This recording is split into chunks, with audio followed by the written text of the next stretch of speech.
¿A quién enviaré? Queridos hermanos, preguntar es una de las cosas que todos hacemos en la vida y lo empezamos a hacer desde que tenemos uso de razón, quizá desde antes, aunque todavía no podamos formular la pregunta con palabras. El ser humano es una máquina insaciable de curiosidad. Todo quiere saber qué es, para qué sirve, qué provecho puede sacar de ello, y las preguntas se suceden una tras otra, a lo largo de los días, los meses y los años, y a través de toda la historia. Y no solo se hacen sobre las cosas que el hombre ve fuera de él, sino también de lo que sucede en su interior. La persona humana no escapa en sí misma a su propio escrutinio. Dios, que nos hizo y nos conoce bien, nos ha dejado en la Biblia unas preguntas que cuando nos las hacemos con análisis crítico, nos pueden ser de mucha utilidad. Esta es una de las muchas bondades de la Biblia. Y fíjense, precisamente porque nos cuestiona. Una buena pista para saber si estamos sacando provecho de la lectura de esta maravillosa colección de libros es el hacernos preguntas y que éstas nos llevan a revisar nuestra vida y nuestro proceder en ella. Si la lectura de la Biblia no te provoca preguntas, o si las que ya están ahí escritas no te hacen reflexionar y cambiar en algo tu forma de ser, de actuar, pues lo más probable es que la estemos leyendo en modo avión. Es decir, una lectura con limitaciones que nos impiden aprovechar todo lo que el Señor nos quiere dar a través de esa lectura. Es por esto, por lo que la reflexión de hoy la propongo sobre una de las tantas preguntas que aparecen en la Biblia. ¿A quién enviaré? Esta pregunta que hace Dios la encontramos en el libro del profeta Isaías en el capítulo 6. Escuchemos.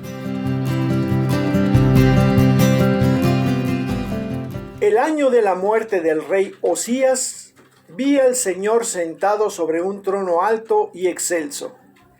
El borde de su manto llenaba el templo. Por encima de él, unos seres de fuego se mantenían erguidos. Cada uno tenía 6 alas.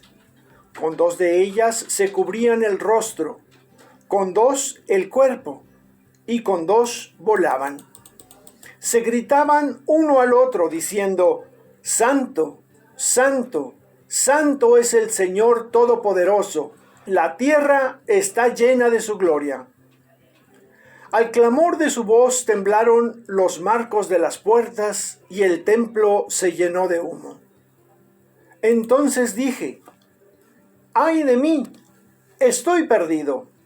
Yo, que soy un hombre de labios impuros y habito en medio de gente de labios impuros, he visto con mis ojos al Rey y Señor Todopoderoso. Uno de los seres de fuego voló hacia mí. Tenía en la mano un carbón encendido que había tomado del altar con unas tenazas.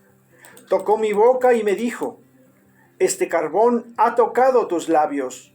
Tu culpa ha desaparecido y tu pecado ha quedado perdonado.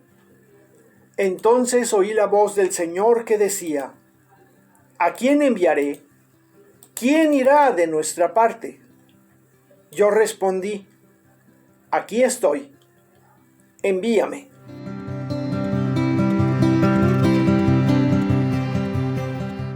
Si leemos este texto, como decía hace rato, en modo avión, pues nos vamos a enterar de una conversación entre Isaías y Dios. El Señor se hace como que no tiene a quién enviar y dar un mensaje, y el profeta pues se ofrece amablemente como mensajero. Y podemos alabar al profeta por haberse dispuesto para hacer este papel. Dios queda contento, el profeta también, y pues después de haber sido purificado está más que listo para desempeñar su labor. Y como dicen los italianos, tutti contenti. Pero para nuestra reflexión vamos a quitar ese modo avión y vamos a releer la perícopa. Y después de una segunda lectura, con detenimiento, con atención, lo primero que el profeta vemos que resalta es la soberanía y majestad de Dios, su grandeza, su magnificencia. Lo reconoce como autor de todo y de todos, lo que está representado por un trono alto y excelso. Este grandioso Dios está rodeado por seres de fuego, serafines, dice otra traducción, que cubiertos totalmente y sostenidos por sus alas, gritan el Santo, Santo, Santo, que nosotros cantamos en misa, si es que lo cantamos, porque a veces el coro lo canta solo, y cuando no hay coro, pues lo repetimos con voz apenas audible. En este Santo, Santo, Santo, estamos reconociendo la magnificencia de nuestro Dios. ¿No es esto razón suficiente como para elevar la voz lo más que podamos durante la misa? ¿Se me nota realmente que estoy reconociendo esa grandeza de Dios y canto casi gritando este himno lleno de alegría? ¿O apenas lo murmuro? Ahí lo dejo para pensarlo. Segundo punto. Ante esa grandeza, el profeta se siente perdido, miserable, polvo, paja, y reconoce su condición de pecador. Y es que se nota, ¿cómo carambas no? ¿Cuántas veces te has sentido pequeñito, pequeñito junto a la grandeza de Dios? Sobre todo cuando lo ves y estás en su presencia. Porque sí lo ves, ¿no? Lo tienes presente en la Eucaristía. Hoy no necesitamos visiones como las que este libro nos narra, porque tenemos a ese magnífico Dios bajo las humildes especies de pan y de vino. Ahora que si lo ves y no te emociona, no te hace levantar la voz para cantar su grandeza, si es que acaso lo tomas como algo pues ya natural, como de rutina, repetitivo, sin ninguna emoción, pues conviene revisar y preguntarte a qué se debe esa tibieza. Hoy tampoco necesitamos de carbones encendidos. Jesús nos dejó el sacramento de la reconciliación con la que toda culpa y pecado queda borrado. Pero para que sea efectiva hay que ir a confesarse. Ojalá no seamos de esas personas que estemos esperando que uno de estos serafines nos baje a perdonar los pecados en una forma muy particular y personal. Pero bueno, ya después de purificados, después de este sacramento de la confesión, viene la pregunta del Señor. ¿A quién enviaré? Esta interrogante nos puede llegar a chocar un poquito con la grandeza que vimos al inicio, ¿no? ¿Cómo es que un Dios tan excelso, con tantos ángeles en el cielo, no tiene a quién mandar? ¿Cómo es posible que tan grande reino disponga de súbditos suficientes para hacer las tareas necesarias? Pues aquí es donde los cocolazos se ponen de a peso, mis hermanos. Fíjense, ese magnífico Dios nos da la libertad y por eso hace esta pregunta en forma personal. ¿A quién enviaré? Bien podría simplemente darte las órdenes de lo que tienes que hacer, pero Él no fuerza a nadie. Él espera que tú te ofrezcas a hacer la tarea.